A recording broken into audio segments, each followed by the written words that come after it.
के बारे में आपको पढ़ना है। इससे पहले आपको विराम जानना है। विराम का मतलब होता है ठहराव, यानी यदि किसी वस्तु की स्थिति अन्य वस्तु के सापेक्ष समय के साथ अगर नहीं बदले तो उसको क्या बोलते हैं कि वस्तु क्या है, विराम। जैसे मानते चलिए कोई वस्तु को अगर यहाँ रखे हैं, ठीक है, एक और वस्तु है तो ई बदल रहा है और ई नहीं बदल रहा है, तो ई जो बदल रहा है उसको कहेंगे कि क्या हो रहा है इसमें, गति। और जो नहीं बदल रहा है उसको क्या कहेंगे, विराम। ठीक है, यानी समय के साथ अगर उसमें परिवर्तन नहीं हो रहा है, परिवर्तन कब होगा, जब उसमें गति होगा।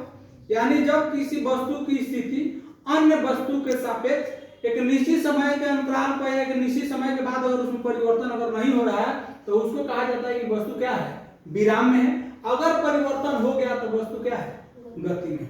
तो विराम और गति में कोई दिक्कत नहीं है। मेनली हमको चूंकि गति चैप्टर है तो इसमें गति के बारे में ही पढ़ना है।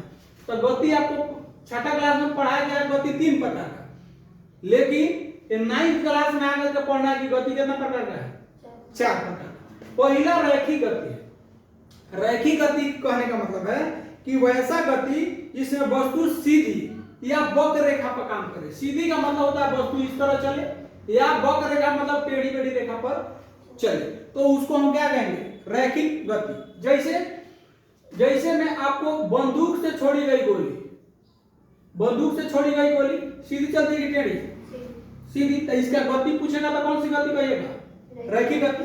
जैसे कहीं ढलान पर से यहाँ बच्चा है, ये बच्चा है यहाँ पर ढलान पर है, यहाँ से लुढ़क रहा है, तो ऐसे ऐसे लुढ़कते नीचे आएगा, तो ये जो गति कर रहा है कौन सा गति कर रहा है, दो बोले ना कि इसमें आपको एक होगा सीधी और एक होगा वक्र, यानी वक्र का मतलब टेढ़ी मेढ़ी, दोनों गति होगा किस गति के अंतर्गत, रैखिक गति के अंतर्गत। तो बच्चा जो लुढ़कते हुए जो नीचे आ रहा है उसको कौन सा गति कहेंगे, रैखिक गति।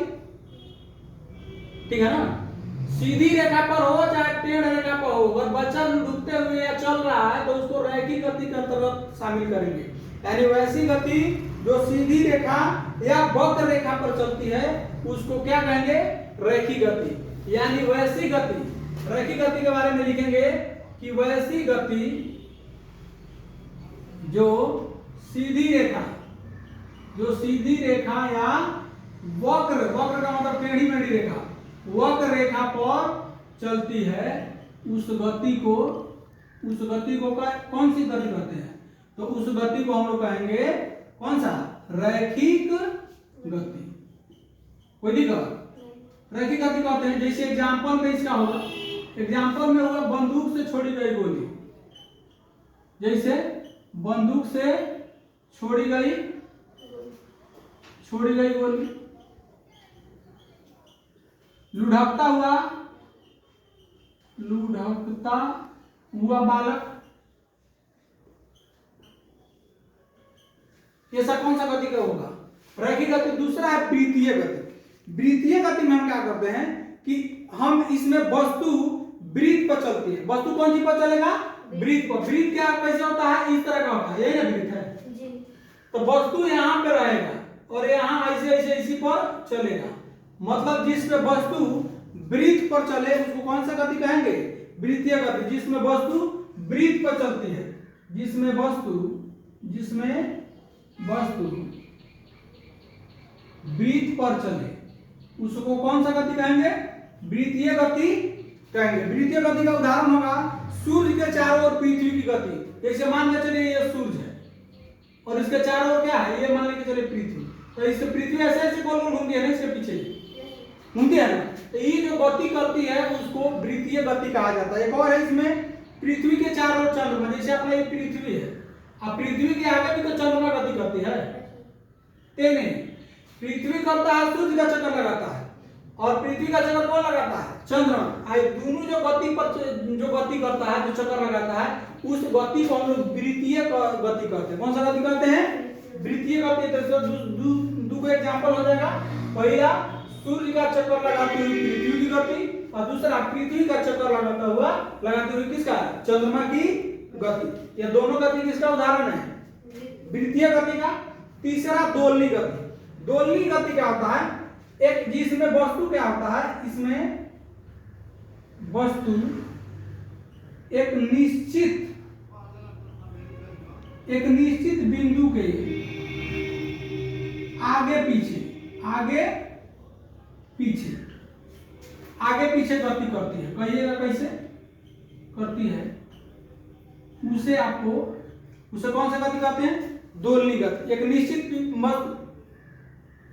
बिंदु के आगे पीछे। जैसे एक घड़ी आप देखे होइएगा, पेंडुलम वाला घड़ी में जैसे 6 बजेगा तो ऐसे 6 बार ऐसे बजता है।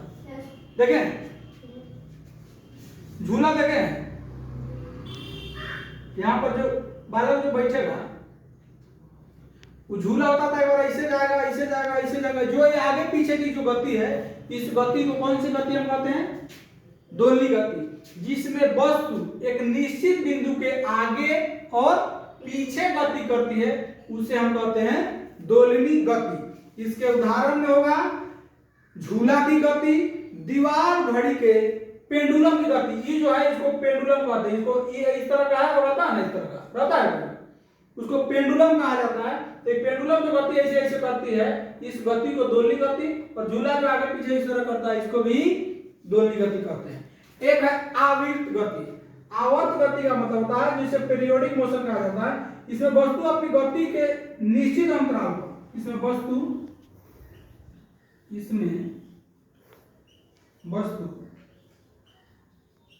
अपनी गति को निश्चित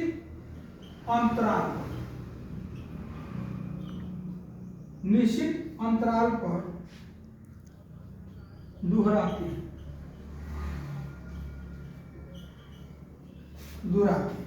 जैसे झूले की गति, इसमें भी वही एग्जांपल होगा। जैसे इसमें बताते हैं अंतर क्या है।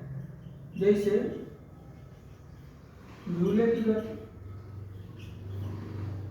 दूसरा है सिलाई मशीन की गति। सिलाई मशीन के सुई देखे हैं,